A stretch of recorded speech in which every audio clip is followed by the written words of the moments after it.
창세기 1장 24절에서 31절. 하나님이 이르시되 땅은 생물을 그 종류로 내되 가축과 기는 것과 땅의 짐승을 종류대로 내라 하시니 그대로 되니라. 하나님이 땅의 짐승을 그 종류대로 가축을 그 종류대로 땅에 기는 모든 것을 그 종류대로 만드시니 하나님이 보시기에 좋았더라.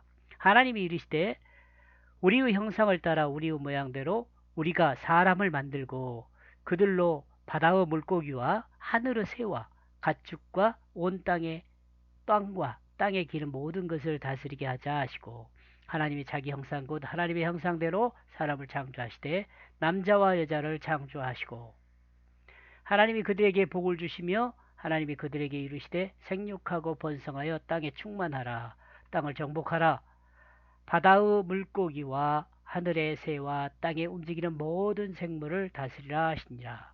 하나님이 이르시되 내가 온 지면의 씨 맺는 모든 채소와 씨 가진 열매 맺는 모든 나무를 너에게 주노니 너의 먹을거리가 되리라.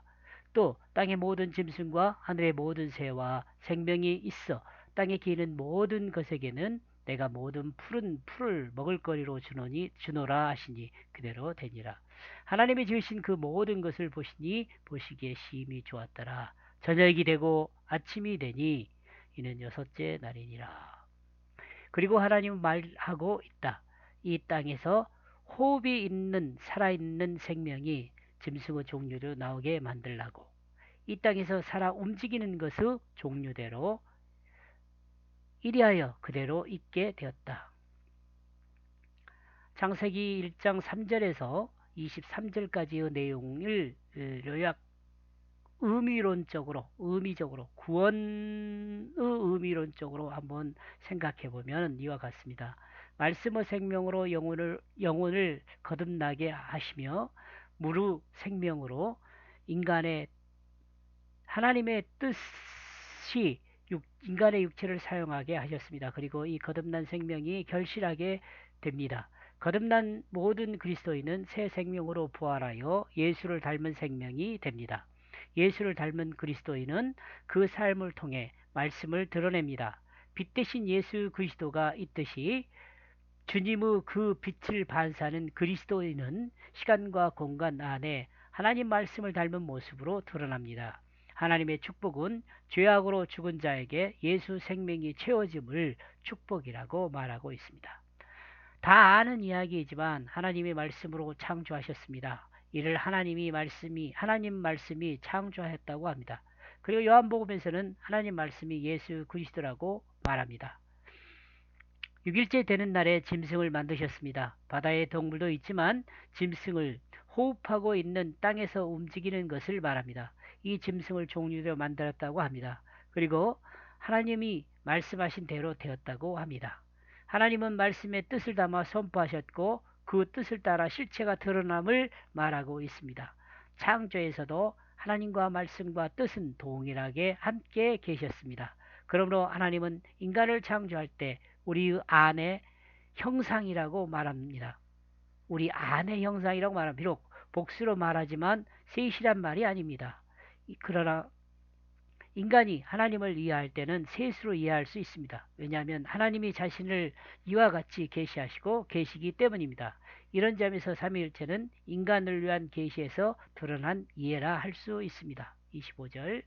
그리고 하나님은 만들고 있다. 이 땅에 살아있는 것을 그 종류대로 그리고 종류를 따라 그 짐승을 그리고 이 땅에 기어다니는 모든 것을 그 종류를 따라 그리고 하나님은 보고 있다. 왜냐하면 좋아하기 때문이다. 그리고 좋아하는 것을 하나님이 만들고 보기에 좋았다고 말씀하고 있습니다. 26절. 그리고 하나님은 말하고 있다. 우리가 사람을 만들자 우리 안의 형상으로 우리 모양과 같은 그리고 그들이 다스리게 하자 바다의 물고기와 공중의 새와 짐승과 그리고 모든 땅 안에 그리고 땅 위에 움직이며 기어다니는 이 모든 것을 여기에 기록된 하나님에 대한 부분은 복수로 기록하고 있음은 서로 협의를 나타내기 위한 것이 아니다. 이 부분은 참고만 하시기 바랍니다. 별로 이런 이야기 하기를 좋아하지 않습니다. 그러나 이 부분은 우리가 라는 부분은 하나님으로 번역할 수 있다는 점을 생각하면 문제가 있을 수 있습니다. 사람을 우리 형상으로 만들자고 했는데 이는 하나님의 형상으로 만들었다는 것을 드러내기 위함이라고 볼 수 있습니다. 인간이 인격적이라는 것은 언어를 통해 사실을 공유할 수 있다는 점이란 생각입니다. 또한 사실에 접근할 수 있다는 점을 생각합니다. 인격에 대해서 뭐 지정의적 뭐 그런 이야기도 많이 합니다만은 인간의 가장 그 특징적인 것은 사실을 언어, 문자와 소리를 통해서 공유할 수 있다는 것이 인간의 특징이라 할 수 있습니다. 27절. 그리고 하나님은 그 사람을 그는 만들고 있다. 사람을 만들고 있다. 하나님 안의 형상을 그 안의 형상으로 하나님 안의 형상을 그 사람 안의 형상으로 만들고 있다는 말이죠. 그는 그것을 만들었다. 여기서 그것을 이라는 것은 단수로 아담을 만들었다는 말입니다. 그리고 이제 남자와 여자로 그는 그들을 만들었다. 여기서 그들은 복수로 남자와 여자를 만들었다는 말이에요. 그러니까 그 아담과 하와를 만든 것을 27절에 다 같이 이야기하고 있습니다. 하나님은 복수이며 사람은 단수이다. 그리고 사람을 만든 주체인 만들다는 단수이다. 그러므로 하나님을 복수로 표현하고 만든 주체는 단수로 표현하고 있는 이유는 무엇일까? 흔하게 말하는 성부, 성자, 성령을 표현하는 말일까? 또는 성부, 성자, 성령을 협의하심을 드러내고 사람을 만든 것에서 단수로 표현하고 있음은 말씀이 사람을 창조했다는 것을 드러내는 것일까? 제가 좀 읽기가 좀 서툴러 가지고 음, 더 혼란스럽게 만드는 것은 아닌지 모르겠습니다. 한번 화면을 정지시키고 천천히 한번 읽어보시면 뭐 어려운 이야기는 아닙니다. 사람을 창조한 것은 말씀만이 창조했거나 성령만이 창조했거나 성부만이 창조한 것이 아니다. 하나님이 창조하신 것이다. 또한 성부, 성자, 성령이 협의하여 창조한 것이 아니다. 하나님이 창조한 것이다. 하나님이 말씀으로 창조하셨다. 그 말은 그 말이죠. 삼위일체에 대한 부분을 좀 명확히 이해하면 성경 말씀을 이해하는 데 많은 도움이 됩니다. 그런데 왜 성경은 우리 안의 형상을 그 안의 형상으로 만들자라고 증거하고 있는 것일까? 이에 대해 인간이 하나님을 닮은 것은 인격이라는 것에는 이견이 없다. 하나님을 닮은 것이 인격이라는 것에는 이견이 없습니다. 인간이 하나님을 닮은 것은 육체적 형상이나 모양을 닮은 것이 아니라는 것에도 이견이 없는 거죠.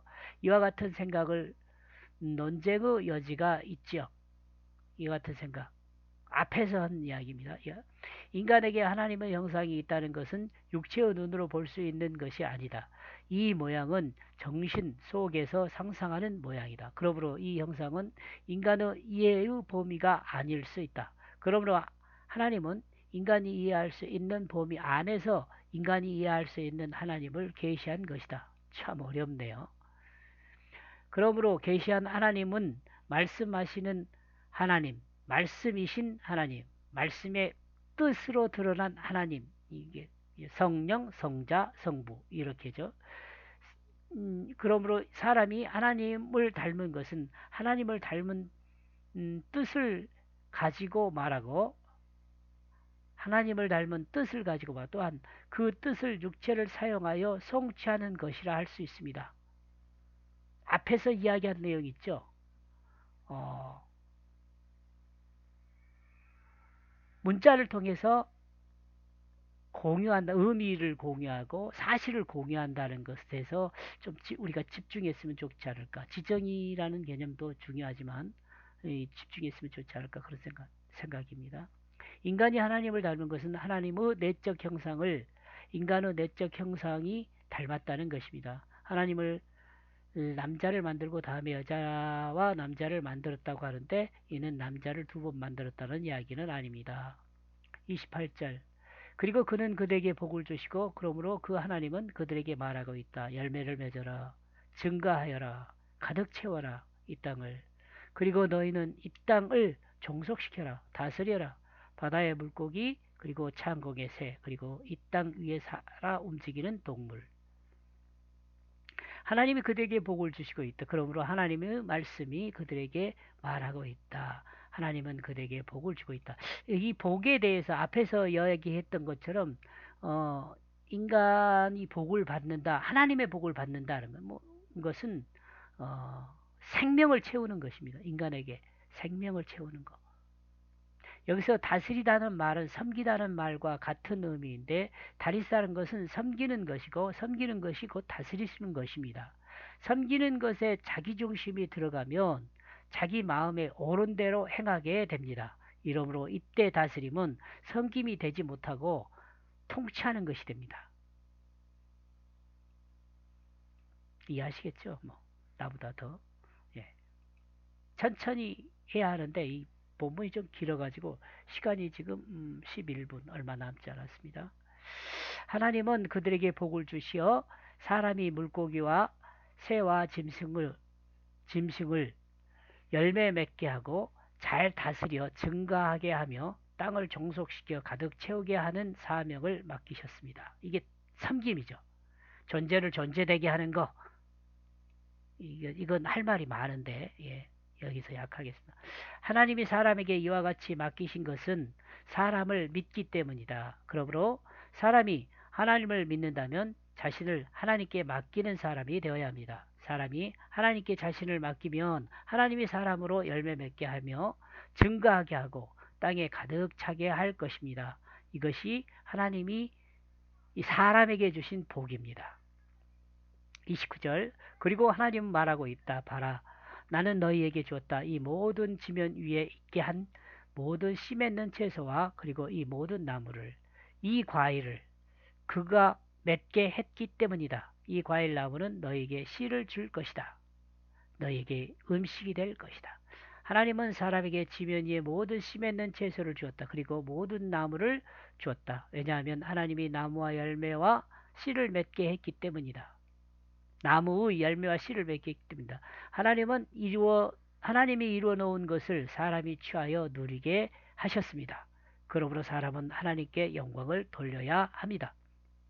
30절 그리고 이 땅의 모든 짐승에게 그리고 그 땅의 모든 새들에게 그리고 이 땅의 모든 살아있는 생명 안에 내 발기로는 발로 기는 네 발로 기는 네 발로 기는 것에는 그 푸른 풀을 음식으로 주므로 그리고 그는 그와 같이 되고 있다. 하나님은 땅의 짐승과 새들에게 푸른 풀을 음식으로 주었다. 31절 그리고 하나님은 그 모든 것을 보고 그가 것을 보고 있다. 그가 만들었던 그리고 보기에 매우 좋았다. 그리고 저녁이 되고 그리고 그 여섯째 날 아침이 되고 있다. 하나님이 창조한 모든 것을 보고 있다. 그리고 하나님은 매우 좋다고 했다. 사람이 자신이 완성한 것을 바라보는 것도 즐거움이 있는데 우주 만물을 창조하고 모든 것을 내려보시는 하나님의 마음은 어떤 마음일지에 대해서 매우 좋다고 했다. 사실 다른 말이 필요 없다. 좋다. 이 내용들을 쭉 정리하여서 보면 이런 24절 땅에 호흡이 있고 움직이는 짐승을 종류로 만들자. 이렇게 쭉 나오는데요. 지금 시간이 없어서 간단히 정리하면 창세기 1장 24절 31절은 하나님의 형상인 사람이 땅을 다스려 생명의 열매가 가득 차게 했다라고 정리할 수 있습니다. 그리고 이렇게 1장 1절부터 31절까지를 이렇게 요약한 내용이에요. 여러분이 화면을 정지해서 한번 이 내용 읽어보시면 무슨 내용이다 알 수 있을 것 같고요. 왜냐하면 계속 반복했었기 때문에. 그리고 창세기 1장을 총 정리하면 공허한 곳에 생명의 열매가 가득 차게 했다라고 정리할 수 있겠습니다.